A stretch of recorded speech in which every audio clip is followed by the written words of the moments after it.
A Folha de São Paulo publicou hoje reportagem que afirma que 12 governadores de estados teriam recebido 50 milhões de reais em contribuições ilegais nas últimas 2 eleições.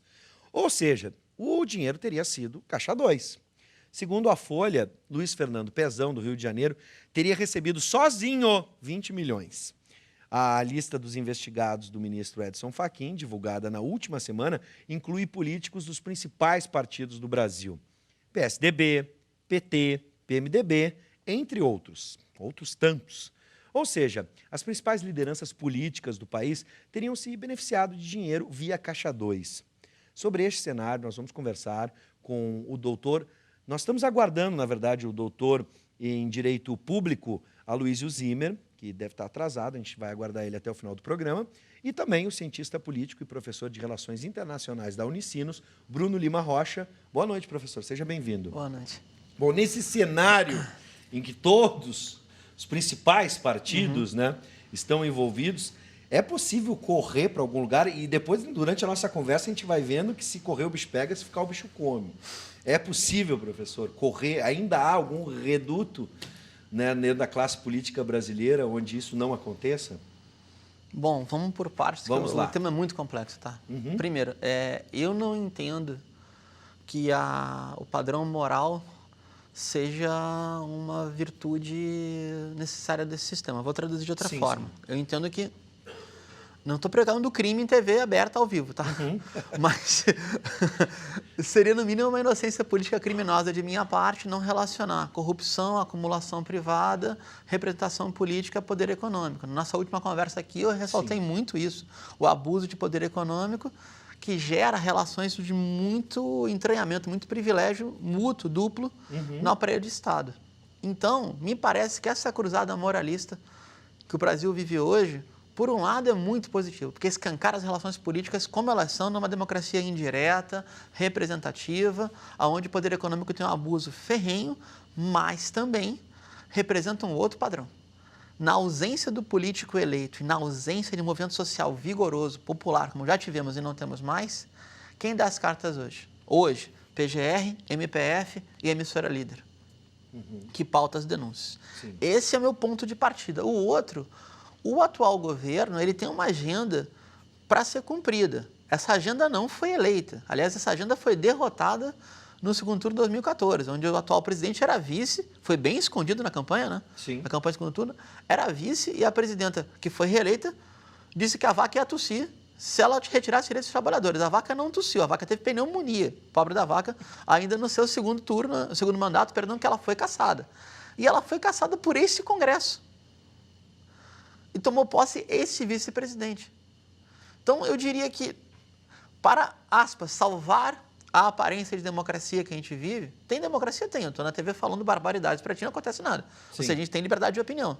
Mas daí a ter peso no processo político, esse Congresso e esse governo, no meu entendimento, não tem a menor legitimidade para continuar. Nenhuma. Como a gente não tem mecanismo parlamentarista, aliás, graças a Deus que não tem, porque seria este parlamento. Exato. E com lista fechada, seria o pior do pior. Eu entendo que uma saída mais democrática seria para o mundo que a gente quer descer, não vão avançar em cima de direitos sociais nenhum. Ninguém foi eleito para isso, ninguém prometeu isso em campanha. Eu, se for eleito, eu vou acabar com a previdência de vocês. Eu, se for eleito, eu vou aprovar a terceirização. Ninguém prometeu isso em campanha. E foram eleitos no Congresso, pelo menos, e ele foi eleito para vice-presidente, o Michel Temer. Sim. E seria algo mais ponderável nesse momento para salvaguardar as instituições, eu defendendo a instituição, eleições gerais, antecipadas.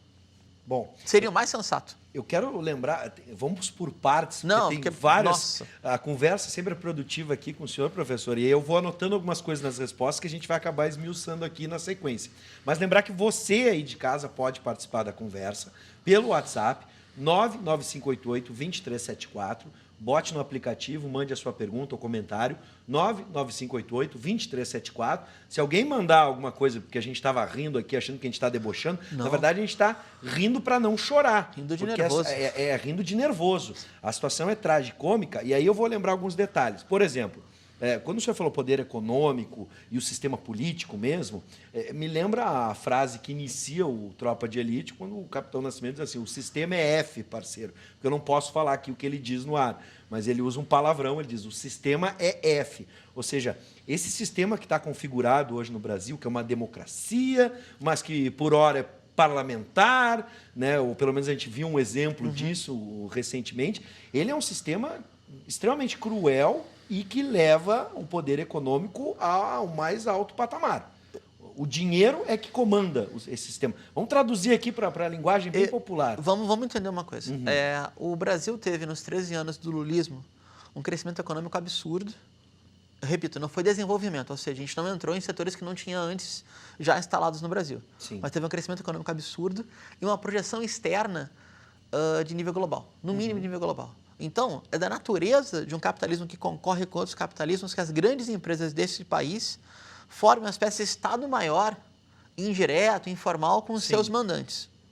Tá? De novo, ideologicamente eu não defendo isso, eu estou constatando como analista. A diferença, por exemplo, dos governos anteriores de FHC é que essa presença mais incisiva era uma associação subordinada de capital ainda brasileira, de controle familiar, e capital transnacional. Tanto que os grandes escândalos da era FHC foram as privatizações. Sim. Começando com o leilão da Telebrás. Eu lembro que foi meu primeiro livro, nunca vou esquecer isso aí. Grampearam a mesa de PABX do BNDES, a mesa de telefonema de telefone do BNDES. Ainda agentes antigos, a CNI grampearam, por exemplo. Sim. Onde é que eu quero chegar? Essa condição de Estado maior, poder e capital, isso é da natureza do sistema de representação em cima de uma sociedade capitalista. Quais são os pesos e contrapesos? Bom, tem vários poderes, tem poderes autônomos, como, por exemplo, na prática, hoje o MPF é quase um poder autônomo. Sim. Temos o judiciário e temos pressão popular, organizada e também desorganizada.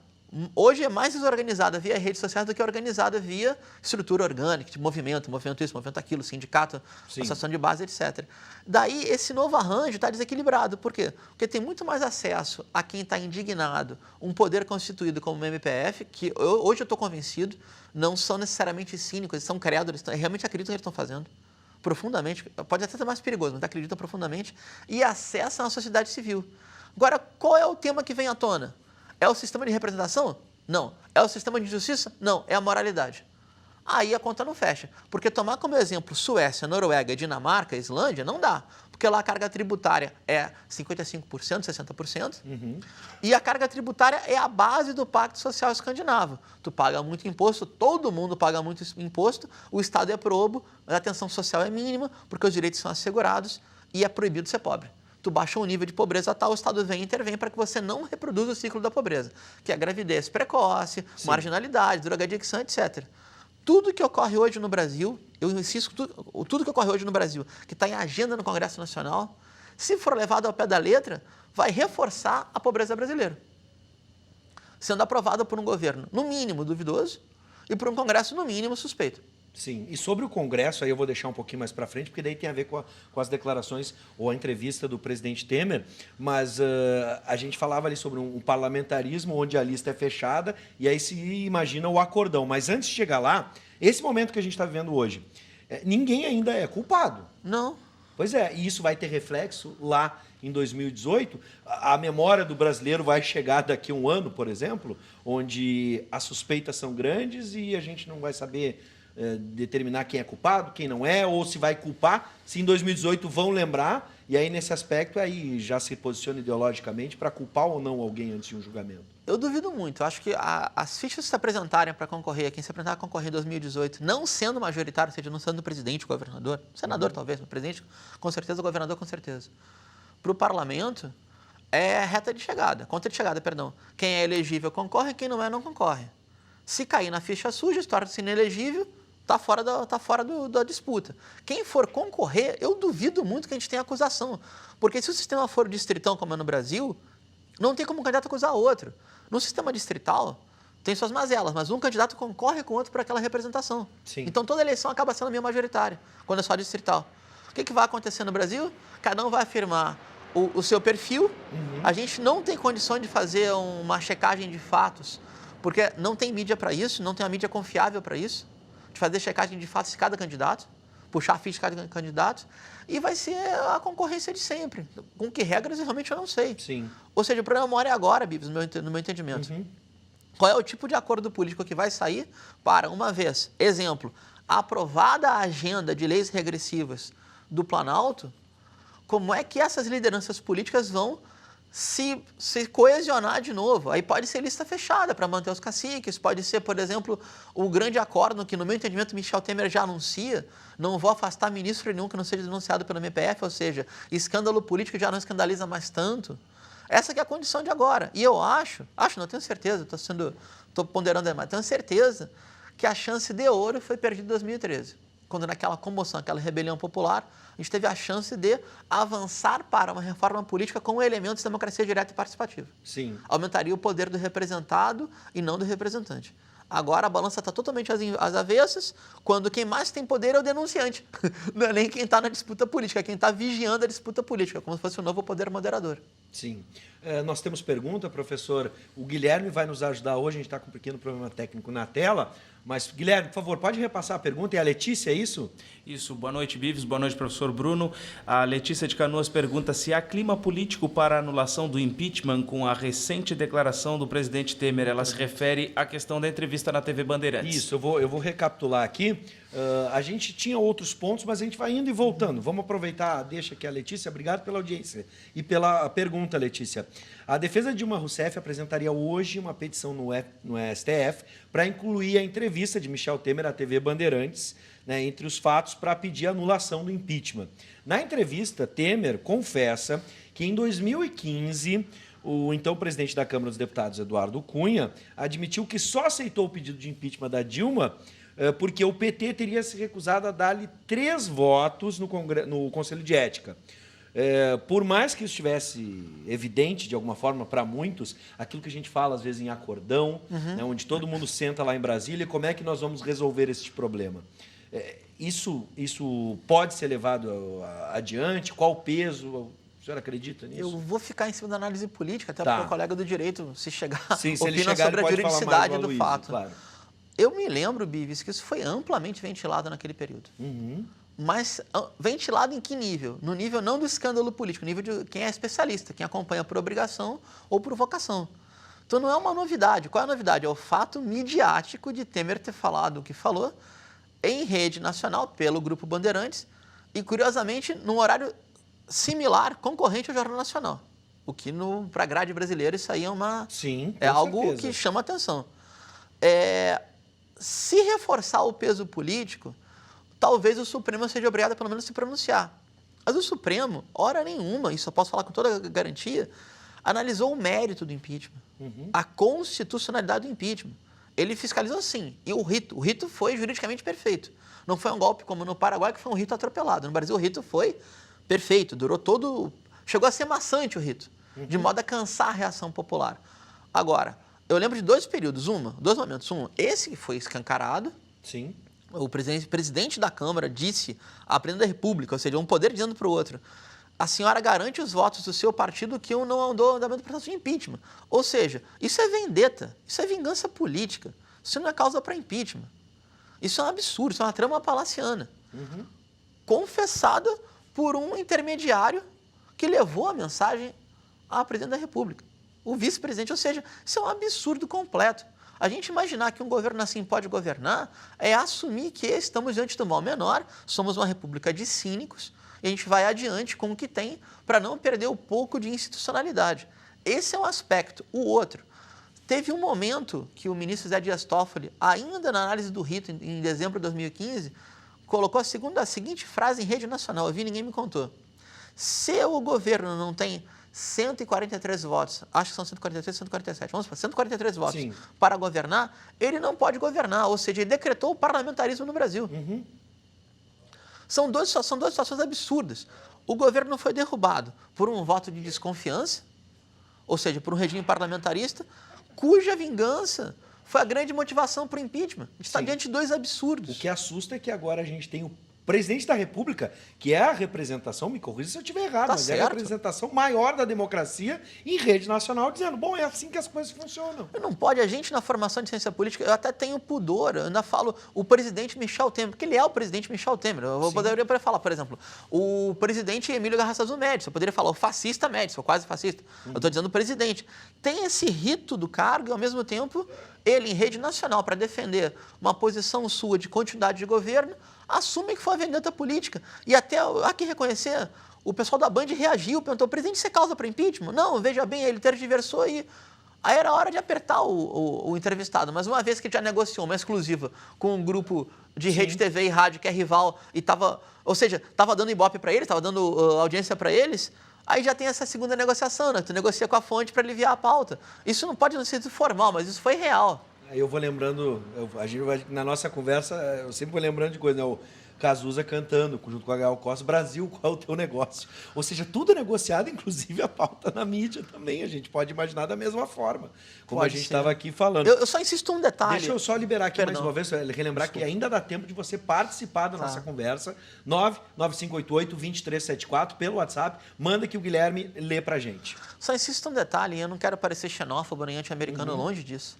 Lembro que cada 3 cidadãos estadunidenses, um é afro-americano ou latino-americano. No mínimo, tá? Mas se a gente for pegar um seriado como aquele House of Cards, que eu acho uma boa difusão da relação política, há um certo exagero, mas a essência da relação política não muda.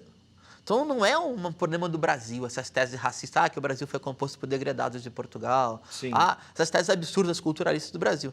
É da natureza desse sistema ter, de forma maior ou menor, com mais compensação, com menos compensação, uma simbiose entre interesses pessoais, interesses políticos e uma profunda desigualdade na condição de poder. Ou seja, quem tem muito poder consegue determinar mais poder sobre os demais. O que o sistema permite, e permite mesmo, é que tenhamos elites dirigentes. Por exemplo, o prefeito do Rio, César Maia, ex-prefeito. Ele vai ao Chile como exilado político. Ele volta remodelado, entra na política por centro-esquerda, pelo brizolismo. Se desprende de Brizola e hoje ele e seu filho são operadores nacionais da direita mais fisiológica.